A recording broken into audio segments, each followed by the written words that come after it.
Well, hello and welcome to the latest episode of the Ultimate Wellness Group Transformation Tuesday. Right, we're going to talk about the history of vaccinations. And then we're going to talk about specifically how I was taught in medical school to be a vaccinator. And then we're going to discuss what are the realities of the current vaccines that we're dealing with today and what we believe, Brother Tariq and myself and our guests, our other guests, on what we think is the reality that's going to happen with this coronavirus that they're trying to produce in many different countries. A lot of different organizations that we already know we can't trust are in the works of producing a vaccine. And then we're going to talk about some of the negative consequences that people have experienced because of vaccines. And then, of course, talk about some of our experiences with working on some of those people that have been affected by vaccines. And then we'll close, of course, and intertwined in all of that, we'll answer you all's questions. So again, thank you for being here this evening. Okay. So if you do a search on the internet, you're going to get the father of vaccines being this man who I have up here now, right? And you see there, it says Edward Jenner is considered the founder of vaccinology in the West in what? 1796. And so you know that when you come to the Ultimate Wellness Group and when you have me and Brother Tariq sitting up in front of you, we're going to give you some news that you can use, and we're going to break down the myths and give you some actual facts, right? And so the actual fact is that man is not the father of vaccines, just like most white people are not the father of the things that they claim. When it comes to the typewriter, the essence of that was produced by a black man. White people take responsibility for peanut butter, but we know George Washington Carver did that.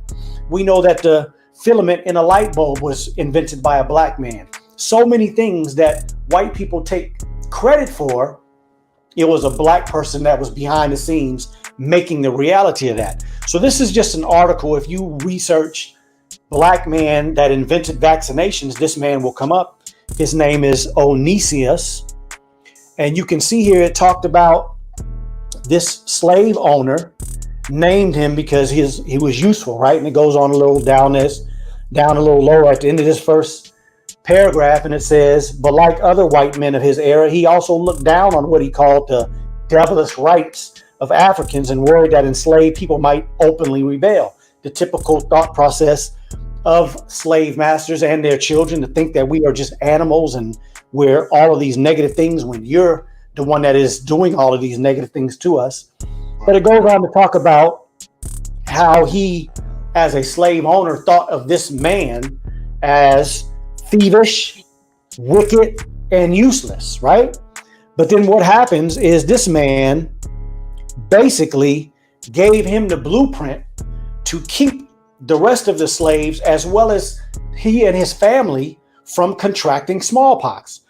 By doing what?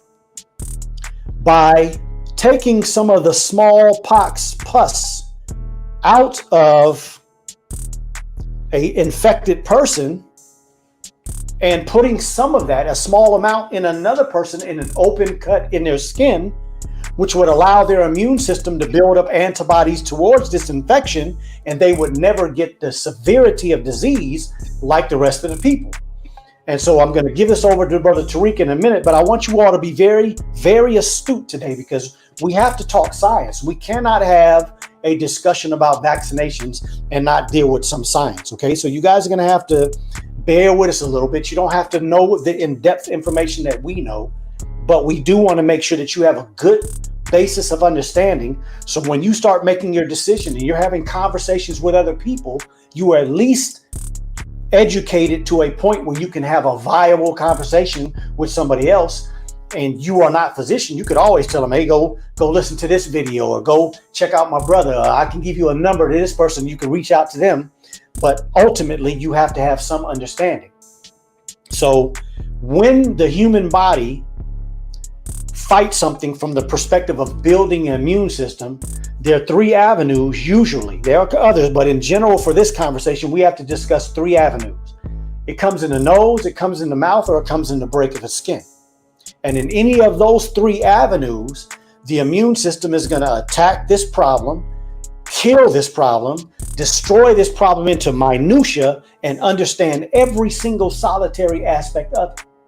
And so that's why it's very important for us to start with this black man and his information that he gave to this Western society. He was taking the entire aspect of that infection, introducing it to another person, and then allowing them to build an immunity to that. And so we're going to talk about just this right here. Just a quick statement. The first sewer system in the United States were built in the late 1850s in Chicago and Brooklyn. And in essence, this article was talking about, and I've read many other articles like this, it started to spread around the country not far after that. And so when you're talking about the early 1900s in America, we're talking about infrastructure that was starting to change. Prior to sewer system in America, after our enemies gave smallpox blankets to our native brothers and sisters, there was a large destruction of the native population.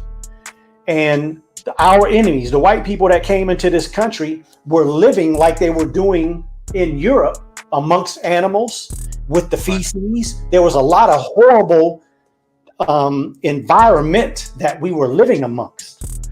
And so I'm going to let Brother Tariq make a quick comment on this next one, because it's the same subject matter.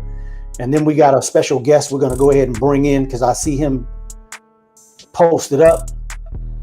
Matter of fact, I'm going to bring him in just a second. But go ahead and take a look at this and comment on that one, Brother Tariq, while we're bringing my brother in. Excuse me, achievements in public health. Yeah, so these are a few graphs that just kind of show you the so-called improvements that were made in certain types of epidemics that took place in certain time periods. They're basically saying that with the introduction of certain drugs or vaccines, what have you, that they were able to control whatever was going on. But just imagine how much more they could control in a lesser amount of time if the vaccines and the products that they were producing did not have the detrimental products that were in these the cases in these virus in these vaccines. So you're really just saying just the data that they put together to show you or to support the different activity that they're doing when it comes to treating somebody with a virus or introducing a new drug into the population. That's right. And so as you all can see, I hope you can see these graphs, but they're basically showing around the time in this country where all infectious disease started to decrease. And all infectious disease in the United States started to decrease as the infrastructure, especially that of the sewer system, meaning that the teaching that we did to the Europeans coming out of the caves, they started to implement of having waste of your animals being separated from our living quarters. And so real quick, I was told that it's my screen list, so I'm gonna hop off and then come back in. Okay, yes, sir. And while you hopping off, I'm gonna go ahead and bring in my other brother, Brother Reza Islam. How you doing, black man? Well, brother, it's skipping bad on my end. I'm barely hearing you. Can you hear me clearly? Because it's skipping, horribly on my end. Yes, sir. I can hear you well, my brother. Can you hear me okay? Yeah, I may have to log back out and log in because it's skipping really bad, so I can barely hear the both of you. But okay, if I'm coming through clearly, I can just talk. Just let me know if you can hear me clearly. Yeah, let us know, brothers and sisters. Can you hear Brother Reza well? Can you hear me well? Oh, it says Brother Tariq's audio is not here. Yes, it's terrible. Let me log back out and log in because I can barely hear you. Yes, sir. Yes, sir. Okay. Anytime we try to get our brothers and sisters great information, we sometimes have this type of situation. Brother Tariq, go ahead and say something. Let me see if we got you clear. All the time. You hear me loud now? Sound very clear to me. Brothers and sisters, let me know. I'm just going to make this point while we are trying to clear everything up. So again, these are the type of, this is the type of information that you need to understand. This is also the type of searches that you can go and do to find information where you can educate yourself. The point that I'm trying to make before we got into all of that, not being clear, is that, as I said, in the 1850s, the sewer system began to be being produced in this country. And it wasn't long after that when the infectious diseases started to decline. And we're talking about all of the infectious diseases. So when it comes to the fact that pro-immunization people say that infectious diseases in this country were eradicated by vaccinations, that's very false information. And all the studies that they use to purport that are horribly done, mostly lies, and arbitrarily information packed together in a way that may fool the average person, but you can't fool a scientist that has some track record in studying epidemiology. They can't fool those type of people. And so that's the importance of you all having this type of information. And so I want to show a couple of more slides. Somebody said Brother Reeser was clear. I'm coming in clear. And y'all let me know how Brother Tariq is now, because he sounds very clear to me now.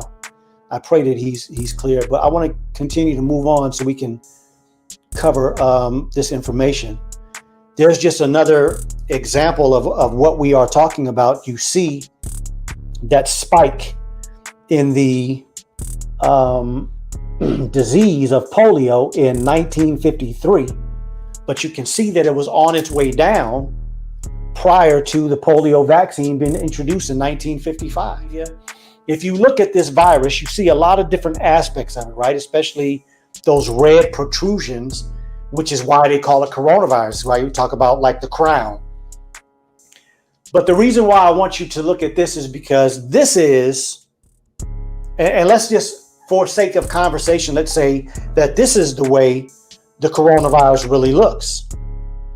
If it really looks like that in real time, when we look at it under a microscope, then what you're looking at are all the aspects that the body is going to go and fight. It's going to look at the red things. It's going to look at the gray area. It's going to look at all the different colors and all the different aspects. It's going to destroy it, break it down into small pieces, understand, know, and remember everything that it breaks down, and it will know that for the rest of your life.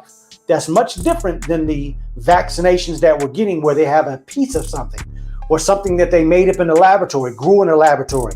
Could be live, it could be attenuated, meaning that it was weakened, or it could be dead.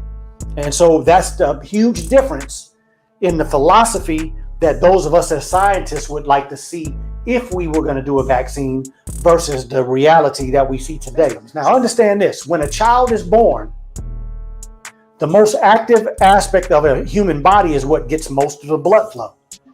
So in a small child, when they are born, the most active aspect of their body is the brain.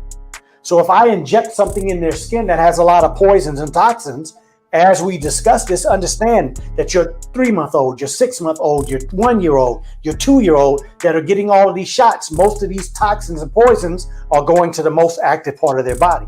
So there's no question in our minds, those of us that are doing the research, those of us that are out here on the front lines when it comes to these vaccines, that it is absolutely, completely understandable why autism has gone up, mental retardation has gone up. And I know people want to use the politically correct term, but if a child is delayed in their mental capabilities, they are mentally retarded. The word retarded just means held back. And these are some of the reasons. Right. So don't get upset with the word. Understand what we are discussing. So just to clarify, bovine is a cow, porcine is a pig, canine means dog or a cat. Come on. And avian would be a bird or anything in the flying animals. So when you look online and you start doing your own research, you know that when you see those words, you're talking about animals and their tissues that are being used to in some of the process of making immunization. So because of what we know is the truth about our enemy, and a lot of times we have a tendency to maybe belittle some of our people that are out here doing work as, oh, who would think about going against them, or who do they think they are? Well, we have proof in 2020 about people that were saying that in the 40s, 50s, and the 60s, and now we have documented proof that they were being monitored. Like we were talking about today, there were a lot of comments, people saying, well, anytime we start telling the truth, they're going to try to interfere. Some people say, well, who do y'all think you are? But maybe in 10 to 15 years, you all will see the documentation that says anytime these three brothers get together, they start doing some things to combat our information. What am I talking about? Just about everything you see on social media that is the truth, you'll see some conflicting information. So I thought it would be viable for us to take a look at this slide that I have up, so that when you all go and you start doing your research, when you are educated, you can decipher some of these things. So, and most of these things that are in these vaccines are so-called adjuvants. An adjuvant is so-called a substance that's put into a vaccine to help your body's immune system be able to fight. So I'll just ask one question. When have any of you ever known anything that man can produce that will ever outdo what God produces? That's an impossibility. So total impossibility. All right. The system that Brother Tariq and Brother Reza were speaking of is the cytokine system. Right. It's a cascade system that every aspect of the body is being monitored. As I have said before, it's like a security guard. We have security guards in every aspect of the body, dealing with every different system of the body and how it works and how it is protected by the immune system. And our cytokines are part of producing that security system. So when you go to the store and you buy an anti-inflammatory, you can get Motrin or Naproxen or Tylenol. All of these medications stop some aspect of that normal system that God put in his body to protect us. So let's not get caught up in the wrong information, brothers and sisters. Arachidonic acid, the phospholipids in the cells of the wall, the cell wall, the interferons. There's so many different ones. So it's not a chemistry class today, but I'm just letting you all know that all those medications that you see on the television, the ones that they've taken off the market and the ones that are still on the market, all of those will stop and thwart your immune system. And we have to get away from those type of things and concentrate, which I, after my brother's statements, will go into what we suggest you brothers and sisters do in this time that we're living in. We're going to go through our suggestions again, because we are all three saying in unison as loud as we can, stay away from vaccines.